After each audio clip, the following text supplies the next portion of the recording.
Alô, galera! Vascaínadas aqui, Marcelo falando. Bom, sempre diversos temas para a gente falar do Vasco, né? Mas vamos começar aqui com um bem, assim, básico.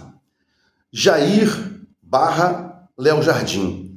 A triste diferença de tratamento dos torcedores. Mídia, né? Tradicional, não tradicional. Jair ganhando 850 mil. Não vejo protesto, quebra-quebra, confusão, nada disso.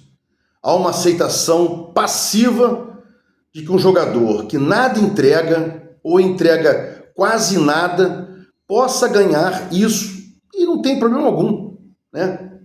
E o próprio Diniz dizendo, olha, quero contar com ele aí, se puder, né?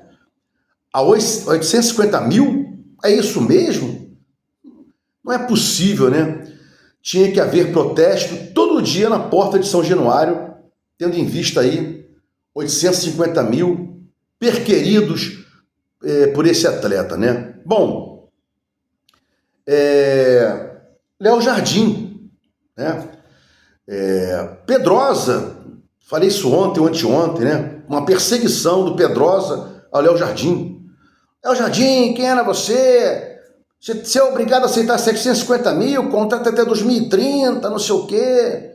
Isso é uma covardia, né? Ninguém vai ao SBT dizendo quanto o Pedrosa tem que ganhar. Ah, mas são coisas diferentes. O Vasco é uma instituição não sei o quê e tal. Não é uma coisa diferente. O salário deve ser pago com relação ao quanto uma pessoa merece.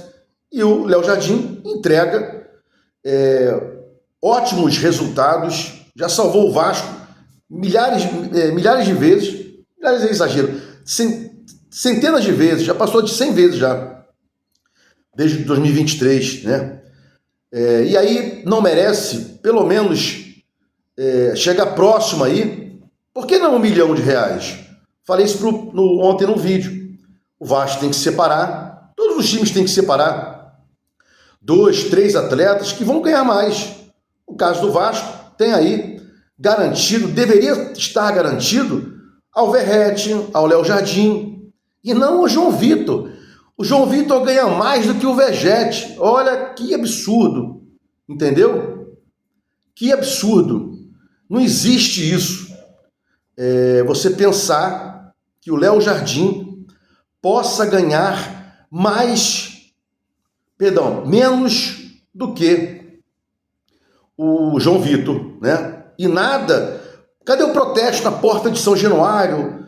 Meu Deus do céu! João Vitor, 900 mil, Jair, 850, e com o Vasco, nada. Tá tudo tranquilo. Com o Léo Jardim, não pode, mas com esses caras pode. Jair, João Vitor, tudo tranquilo, né? Isso é covardia, não só do Pedrosa, de todos que são capazes ou incapazes de perceber que um atleta que entrega, no caso, o Léo Jardim e o Verratti, por exemplo, possam pleitear salários maiores, valores maiores, né? Isso é covardia. Bom, Andrei, Peck e Marlon Gomes, né? Hoje seriam titulares absolutos do Vasco. Qual a sua opinião? Na minha, sim. Peck pela direita, Marlon Gomes pela esquerda e o Andrei, primeiro volante, que voltava para deixar o Vasco saindo com qualidade. Quem não lembra aí na segunda divisão, né? Se eu não me engano, o Andrei trabalhou com o Diniz na segunda divisão, 2022. E aí, o que a gente tem a dizer? Nada. A gente tem que verificar que tem canais de YouTube, que tem mídias, né? Que tem torcedores que humilham, execram os jogadores. Peck foi execrado. Quem não lembra o Flávio Dias do Atenção Vascaínos humilhando ele, a pessoa física do cara, batendo todo dia no cara, e o Peck tendo que bloquear o Flávio Dias, bloquear o Atenção Vascaínos das suas redes sociais pela quantidade de ofensas. Depois, né, Flávio Dias foi lá, pediu desculpas, Marlon Gomes também, né? E o Andrei, vende, é só mais um. O Vasco produz aí um Andrei a cada temporada, né? Seriam titulares absolutos do Vasco, né? E o Vasco está aí hoje, né? Com o Hugo Moura. Até gosto do Hugo Moura, mas infinitamente não dá para comparar com o Andrei Santos, né? Adson, Peck, Jean David pela esquerda, Marlon Gomes, né? Lloyd, pelo amor de Deus. Esses caras, inclusive, atacavam e conseguiam recompor a defesa, né? Mesmo no 4-3-3 maluco do pai, mesmo no 4-3-3 do técnico à época, eu não vou lembrar se não era o Paiva, não. Mesmo naquele 4-3-3 maluco, né? Daquele buraco no meio de campo, o Peck e o Marlon conseguiam apoiar e voltar marcando, né? Bom, para fechar aqui o vídeo, 3 situações, né? Carregal, o vice-jurídico do Vasco, afirmando, olha, estou tranquilo com relação à nulidade das das ações da 777 da Vasco SAF. São nulas e tal, dependeria de uma autorização da recuperação judicial, etc. E tal. Eu acho que esse não seria o melhor caminho, não. O melhor caminho seria, de repente, permitir uma situação, uma verificação se o adquirente, né, tem condições de entrar no Vasco e ser um parceiro, né? Bom nome no mercado, liquidez, né? Se teria algum vínculo futebolístico, dá uma olhada nisso aí, né? Leilão das ações da 777 lá nos Estados Unidos, o Carregal fala em nulidade, eu posso falar aqui em possível validação, né? Impossível validação do juiz da recuperação judicial. O juiz da recuperação judicial ele tem que permitir uma alienação dos bens da Vasco SAF, mas ele pode muito bem validar essa situação, analisando aí o perfil do arrematante, né? Bom, seguindo aqui, Pedro Rocha no Vasco. Dizem Pedro Rocha no Vasco, Pedro Rocha e tal. Pedro Rocha, pelo amor de Deus, gente, Pedro Rocha. Esses são os reforços que o Vasco vai ter aí para o segundo semestre. É isso mesmo, né? Aí eu digo, presidente do Vasco, preocupado com o Brasil e Equador, né? Viajando aí e tal, e o Vasco sem diretor executivo, sem um diretor técnico definido, não é mais o Felipe, a gente sabe disso aí, tá sem crédito, né? E o Vasco segue aí a deriva, sem esses profissionais e sem uma proposta de gente, de atletas para compor aí nessa janela de transferência, para a gente poder chamar de reforço, né? Mais uma vez serão aí os ditos. Tinha um rapaz, um senhor da Rádio Tupi, não vou lembrar o nome dele, ele chamava o jogador assim de rebutalho, né?